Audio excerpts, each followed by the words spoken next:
ಕ್ರೀಮ್ಗಳನ್ನೆಲ್ಲ ಹಚ್ಚಿ ಮಾಡ್ತೀವಿ. ಸಪೋಸ್ ಅದು ಹೋಗಿಲ್ಲ ಅಂದರೆ ಮತ್ತೆ ಪುನಃ ಕ್ರೀಮ್ಗಳನ್ನ ಹಚ್ಚೋದು ಈ ಥರ ಎಲ್ಲ ಮಾಡ್ತಾ ಇರ್ತೀವಿ.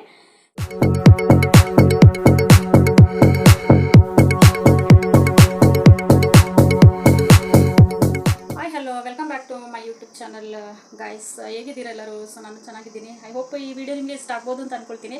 ಸೊ ಯಾರೆಲ್ಲ ಅದಕ್ಕಿಂತ ಮುಂಚೆ ಯಾರೆಲ್ಲ ನನ್ನ ಚಾನಲ್ನ ಹೊಸದಾಗಿ ವಿಸಿಟ್ ಮಾಡ್ತಿದ್ರು ದಯವಿಟ್ಟು ಸಬ್ಸ್ಕ್ರೈಬ್ ಅಂದರೆ ಕೊನೆವರೆಗೆ ನೋಡಿ, ಲೈಕ್ ಮಾಡಿ, ಹಾಗೆ ಸಪೋರ್ಟ್ ಮಾಡಿ ಅಂತ ಹೇಳ್ತಾ ನಾನು ಇವತ್ತು ಪಿಗ್ಮೆಂಟೇಷನ್ ಇದೆಲ್ಲ, ಸೊ ಫೇಸಲ್ಲಿ ತುಂಬಾ ಪಿಗ್ಮೆಂಟೇಷನ್ ಬರ್ತಾ ಇರುತ್ತೆ. ಸೊ ಅದು ಯಾವ ಕಾರಣಕ್ಕೆ ಅಂತ ನಾನು ಫಸ್ಟ್ ಹೇಳ್ಬಿಡ್ತೀನಿ. ಸೊ ಒಂದು ನಮಗೆ ಕರೆಕ್ಟಾಗಿ ನಿದ್ರೆ ಇರಲ್ಲ, ಅದರಿಂದ ಮತ್ತು ಕೆಲಸದ ಒತ್ತಡ ಇರುತ್ತಲ್ಲ, ಅದಕ್ಕೋಸ್ಕರ ಪಿಗ್ಮೆಂಟೇಷನ್ ಬರುತ್ತೆ. ಮತ್ತು ತುಂಬ ನೀರು ಕುಡಿಬೇಕು. ಸೊ ನೀರನ್ನು ಜಾಸ್ತಿ ಕುಡಿಯೋದೇ ಇರೋದ್ರಿಂದನೂ ಪಿಗ್ಮೆಂಟೇಷನ್ ಜಾಸ್ತಿ ಬರುತ್ತೆ. ಮತ್ತು ಟೆನ್ಷನ್, ಸ್ಟ್ರೆಸ್ ಎಲ್ಲ ಇರುತ್ತಲ್ಲ, ಅದಕ್ಕೋಸ್ಕರನೂ ನಮಗೆ ಪಿಗ್ಮೆಂಟೇಷನ್ ಬರುತ್ತೆ. ಮತ್ತು ಇನ್ನೊಂದು ನಾವು ಸ್ಮೋಕ್ ಮಾಡ್ತೀವಲ್ಲ, ಅದರಿಂದನೂ ಬರುತ್ತೆ. ಸೊ ಇವನ್ನ ನಾವು ಲೇಡೀಸ್ಗಳಿಗೆ ಅಂತಲ್ಲ, ಜೆಂಟ್ಸ್ಗಳಿಗೇನು ಇವಾಗ ಪಿಗ್ಮೆಂಟೇಷನ್ ಜಾಸ್ತಿ ಬರ್ತಾ ಇರುತ್ತೆ. ಸೊ ಇನ್ನೂ ತುಂಬ ಹಲವಾರು ಕಾರಣಗಳು ಇದೆ ನಮ್ಮ ಪಿಗ್ಮೆಂಟೇಷನ್ ನಮ್ಮ ಫೇಸಲ್ಲಿ ಬಂದು ಉಳ್ಕೊಳ್ಳೋಕ್ಕೆ. ಮತ್ತು ಕೆಲವರು ಹೇಳ್ತಾರೆ ಪಿಗ್ಮೆಂಟೇಷನ್ ಬಂದರೆ ಅದೇನೋ ಒಂದು ಕೆಟ್ಟದಾಗುತ್ತೆ, ಏನೋ ಒಂದು ಒಳ್ಳೇದಾಗುತ್ತೆ ಅಂತ ಈ ಥರ ಎಲ್ಲ ಹೇಳ್ತಾರೆ. ಇರೋ ಟೆನ್ಷನ್ಗೆ ಮತ್ತು ನಾವು ಮತ್ತೆ ಧೂಳಲ್ಲಿ ಜಾಸ್ತಿ ಓಡಾಡ್ತಾ ಇರ್ತೀವಿ, ಬಿಸಿಲಲ್ಲಿ ಜಾಸ್ತಿ ಇರ್ತೀವಿ. ಬಿಸಿಲಲ್ಲಿ ಜಾಸ್ತಿ ಇರೋದ್ರಿಂದನೂ ನಮಗೆ ಪಿಗ್ಮೆಂಟೇಷನ್ ಜಾಸ್ತಿ ಬರುತ್ತೆ. ಸೊ ಅದು ಬಂದರೆ ಮತ್ತು ಹೋಗಲಿಕ್ಕೆ ತುಂಬಾ ಕಷ್ಟಪಡಬೇಕಾಗುತ್ತೆ. ಏಕೆಂದರೆ ಬೇಗ ಬಂದಿದೆ ಯಾವುದೇ ಒಂದು ನಮ್ಮ ಸ್ಕಿನ್ನಲ್ಲಿ ಆಗಲಿ, ನಮಗೆ ನಮ್ಮ ಹೆಲ್ತ್ ಬಗ್ಗೆ ಆಗಲಿ ಯಾವುದೇ ಒಂದು ಇಶ್ಯೂಸ್ ಏನಾದರೂ ಬಂತು ಅಂತ ಹೇಳಿದ್ರೆ ಅದು ಪಟ್ಟಂತ ಹೋಗಲಿಕ್ಕೆ ಸ್ವಲ್ಪ ದಿನಗಳನ್ನ ತಗೊಳ್ಳುತ್ತೆ. ಸೊ ಹಾಗಾಗಿ ನಾವೇನು ಮಾಡ್ತೀವಿ ಅಂದರೆ ಪಿಗ್ಮೆಂಟೇಷನ್ ಜಾಸ್ತಿ ಬಂತು ಅಂತ ಹೇಳಿದ್ರೆ ಡಾಕ್ಟ್ರ್ ಹತ್ರ ಹೋಗ್ತೀವಿ, ಅಲ್ಲೇ ಹೋಗಿ ಬೇರೆ ಕ್ರೀಮ್ಗಳನ್ನ ತಗೊಳ್ತೀವಿ.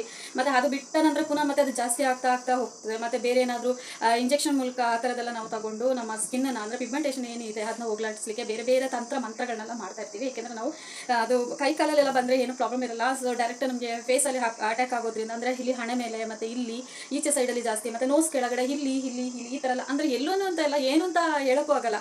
ಸೊ ಕೈ ಕಾಲಿಗೆ ಬಂದರೆ ಹೇಗಾದರೂ ಒಂದು ನಾವು ಅದು ರೆಡಿ ಮಾಡ್ಕೊಳ್ವಾ ಅಂತ ಹೇಳಿ ಇರ್ಬೋದು. ಬಟ್ ಅದು ಜಾಸ್ತಿ ಅಟ್ಯಾಕ್ ಮಾಡೋದು ನಮ್ಮ ಫೇಸಿಗೆ. ಸೊ ಅದು ಬಂದು ನಮ್ಮ ಇಲ್ಲಿ ಈ ಕಡೆಲ್ಲ ಕುತ್ಕೊಂಡ್ಬಿಡುತ್ತೆ. ನಮ್ಮ ಏನು ಅಂಥ ಚಂದಗಳನ್ನೆಲ್ಲ, ಅಂದರೆ ನಮ್ದು ನಾವೇನು ಚೆನ್ನಾಗಿರ್ತೀವಿ ಅದನ್ನೆಲ್ಲ ತೆಗೆದು ಅದರದ್ದು ರೂಪನೇ ಒಂದು ಬ್ಲ್ಯಾಕ್ ಥರ ಹತ್ರ ಕಾಣೋ ಥರ ಬಂದು ಕೂತ್ಕೊಂಡು ಫೇಸಲ್ಲಿ ನಾವು ಚೆನ್ನಾಗಿಲ್ಲ ಥರ ಅದು ಫೋರ್ಸ್ ಕೊಡ್ತಾ ಹೋಗುತ್ತೆ. ಸೊ ಅದು ಮತ್ತೆ ಇನ್ನೊಂದು ಹೋಗುತ್ತೆ ಅಂತ ಹೇಳಿದ್ರೆ ಇನ್ನೊಂದು ಜಾಸ್ತಿ ಆಗ್ತಾ ಈ ಕಡೆ ಬಂದರೆ ಇನ್ನೂ ಜಾಸ್ತಿ, ಅದು ಈ ಕಡೆ ಎಲ್ಲ ಇಳಿತಾ ಇಲ್ಲದ್ರೆ ನೋಸ್ ಕೆಳಗಡೆ ಎಲ್ಲ ಇಳಿತಾ ಇನ್ನೂ ಜಾಸ್ತಿ ಆಗುತ್ತೆ. ಸೊ ಅದನ್ನ ಹೋಗ್ಲಾಡಿಸಲಿಕ್ಕೆ ಬೇರೆ ಬೇರೆ ನಾವು ಕ್ರೀಮ್ಗಳನ್ನೆಲ್ಲ ಹಚ್ಚಿ ಮಾಡ್ತೀವಿ. ಸಪೋಸ್ ಅದು ಹೋಗಿಲ್ಲ ಅಂದರೆ ಮತ್ತೆ ಪುನಃ ಕ್ರೀಮ್ಗಳನ್ನ ಹಚ್ಚೋದು ಈ ಥರ ಎಲ್ಲ ಮಾಡ್ತಾ ಇರ್ತೀವಿ. ಸೊ ನಾನಿವಾಗ ಮನೇಲೇ ಇರುವಂಥದ್ದನ್ನ ಯೂಸ್ ಮಾಡಿ ಆ ಥರ, ಅಂದರೆ ಬೇರೆ ಬೇರೆ ಕ್ರೀಮ್ಗಳನ್ನ ಹಚ್ಚಿ ಮಾಡೋದು ಬಿಟ್ಟು ಅದು ಮಾಡಿಬಿಟ್ಟಾದ್ಮೇಲೆ ಮತ್ತೆ ಪುನಃ ಹೋಗ್ಬಿಡುತ್ತಲ್ವಾ. ಸೊ ಅದು ಪುನಃ ಬರುತ್ತಲ್ವಾ. ಸೊ ಅದಕ್ಕೋಸ್ಕರ ಮನೇಲೇ ನಾವು ಯಾಕೆ ಯೂಸ್ ಮಾಡಿ ಅದನ್ನ ಹೋಗ್ಲಾಡಿಸ್ಬಾರ್ದು ಅಂತ ಹೇಳಿ ನಾನು ಇವಾಗ ಒಂದು ಟಿಪ್ಸ್ನ ತಂದೆ. ಸೊ ಅದೇನಿಲ್ಲ, ಜಾಯಿಕಾಯಿನ ನಾನು ಇವಾಗ ತೋರಿಸ್ತೀನಿ ನಿಮಗೆ. ಜಾಯಿಕಾಯಿ ಬಂದು ನಿಮಗೆ ಅಂಗಡಿಯಲ್ಲಿ ಸಿಗುತ್ತೆ. ಸೊ ಸಣ್ಣ ಮಕ್ಕಳಿಗೆಲ್ಲ ಕೊಡ್ತಾರೆ, ಅದು ಕೇಳಿದ್ರೆ ಗದ್ದಿಗೆ ಅಂಗಡಿಯಲ್ಲೆಲ್ಲ ಸಿಗುತ್ತೆ ಅದನ್ನ. ಸೊ ಅದನ್ನ ತಂದು ನೀವು ಕಲ್ಲಲ್ಲಿ ಚೆನ್ನಾಗಿ ಅದನ್ನ ತೊಳೆದು ಕಲ್ಲಲ್ಲಿ ನೀಟಾಗಿ ಅದನ್ನ ರಬ್ ಮಾಡಬೇಕು. ಅದನ್ನ ಇದೇ ಥರ ಉಜ್ಜಿದ್ರೆ ಸೊ ಅದ್ರದ್ದು ಪೇಸ್ಟ್ ಏನಿದೆ ನೋಡಿ ಇವಾಗ ಹಾಕ್ಕೊಂಡೆ. ಸೊ ಈ ಥರ ಗ್ಲಾಸಿಗೆ ಹಾಕ್ಕೊಂಡು ಇದಕ್ಕೆ ಸ್ವಲ್ಪ ಆಲೋವೆರಾನ ಮಿಕ್ಸ್ ಮಾಡಿದ್ದೀನಿ. ಈ ಆಲೋವೆರಾನ ಅದ್ರ ಜೊತೆಗೆ ಹಾಕ್ಕೊಂಡು ಎಲ್ಲಿ ಪಿಗ್ಮೆಂಟೇಷನ್ ಇದೆ ನಿಮಗೆ ಫೇಸಲ್ಲಿ ಅಲ್ಲಿ ನೀವು ಡೈಲಿ ರಾತ್ರಿ ಈ ಥರ ಇಲ್ಲಿದ್ರೆ ಈ ಕಡೆಗೆಲ್ಲ ಚೆನ್ನಾಗಿ ಅದನ್ನ ಹಚ್ಕೊಳ್ತಾ ಬನ್ನಿ.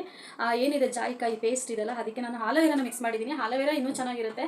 ಇವನ್ನ ಆಲೋವೆರಾ ಎಲ್ಲದಕ್ಕೂ ಯೂಸ್ ಆಗುತ್ತೆ. ಒಂದು ಒಳ್ಳೆ ರೆಮಿಡಿ ಅಂತ ಹೇಳ್ಬೋದು ನಮ್ಮ ಆಲೋವೆರಾ ನಮ್ಮ ಸ್ಕಿನ್ನಿಗೆ.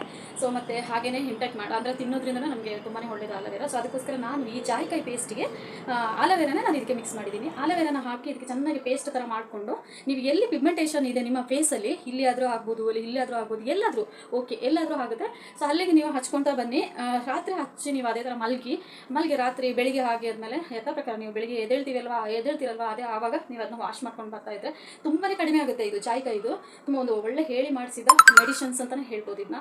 ಸೊ ಪಟ್ಟಂತ ಹೋಗಲ್ಲ, ಆದರೂ ನೀವು ಒಂದು 2 ತಿಂಗಳ ಮಟ್ಟಿಗೆ ಇದನ್ನ ಯೂಸ್ ಮಾಡ್ತಾನೆ ಬನ್ನಿ. ಅದೇ ಥರ ಬಿಡಬೇಡಿ, ಡೈಲಿ ಎವ್ರಿ ನೈಟ್ ನೀವು ಇದನ್ನ ಈ ಪೇಸ್ಟನ್ನು ಏನಿದೆ ಆ ಪೇಸ್ಟಿಗೆ ಸ್ವಲ್ಪ ಆಲೋವೆರಾ ಜೆಲ್ನ ಯೂಸ್ ಮಾಡಿ ನೀವು ಅಪ್ಲೈ ಮಾಡ್ತಾ ಬನ್ನಿ. ಹಾಗೆ ಮಲ್ಬಿಡಿ, ಅಪ್ಲೈ ಮಾಡಿ, ಏನೂ ಆಗಲ್ಲ. ಅದು ಸ್ಮೆಲ್ಲು ತುಂಬಾ ಚೆನ್ನಾಗಿದೆ ಸ್ಮೆಲ್ ಇದ್ರದ್ದು. ನಾನು ಇದೇ ಫಸ್ಟ್ ಇದು ನೋಡ್ತಾ ಇರೋದು, ಕೇಳ್ತಾ ಇರೋದು. ಇದು ನನ್ನ ಫ್ರೆಂಡ್ ಹೇಳ್ಕೊಟ್ಟಿದ್ದಕ್ಕೆ ನಾನು ನಿಮಗೆ ಇದು ಹೇಳ್ತಾ ಇರೋದು. ಸೊ ಹಾಗಾಗಿ ತುಂಬ ಪಿಗ್ಮೆಂಟೇಷನ್ ಇರುವಂಥ ನಮ್ಮಂಥ ಲೇಡೀಸ್ಗಳಿಗೆ ಇದೊಂದು ಒಳ್ಳೆ ರೆಮಿಡಿ. ಇದನ್ನ ಯಾಕೆ ಮಾಡಿ ತೋರಿಸಬಾರ್ದು ಅಂತ ಹೇಳಿ ಸೊ ಇದನ್ನ ನಾನು ಮಾಡಿದೆ ತಂದು. ಸೊ ಇದು ತುಂಬ ಚೆನ್ನಾಗಿದೆ. ಸೊ ಈ ವಿಡಿಯೋ ನಿಮಗೆ ಇಷ್ಟ ಆಗ್ಬೋದು ಅಂತ ಅಂದ್ಕೊಳ್ತೀನಿ. ಒಂದು ವಿಡಿಯೋದೊಂದಿಗೆ ಮತ್ತೆ ನಾನು ಮುಂದೆ ಬಂದೆ. ಅಲ್ಲಿವರೆಗೆ